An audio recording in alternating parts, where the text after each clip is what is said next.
How to unrestrict someone on Facebook Messenger. Hi everyone, welcome back to our channel. Today I'll be showing you the ways on how you can remove restriction on Facebook Messenger. So to begin with, first of all, update it and check your internet connection as well. After that, log in into your Facebook Messenger. First of all, let me show you how you can actually restrict someone on Facebook. For example, let's go with the particular contact.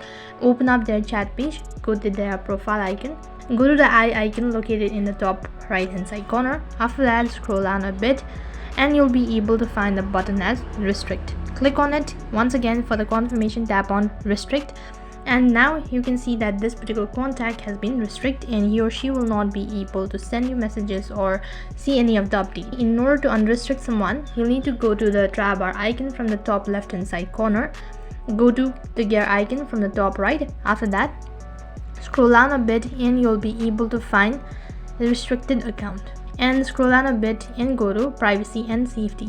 Here you'll need to scroll down a bit, you'll be able to find restricted account. Tap on it and you can see this particular contact has been added to my restricted contact. Now to unrestrict them, tap on it and click on unrestrict.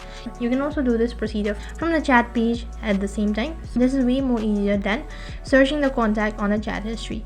So that's how you can unrestrict someone on Messenger. I hope the video was helpful. If it did really help you, make sure to like, share and subscribe to our channel. Thank you for watching. See you in the next video.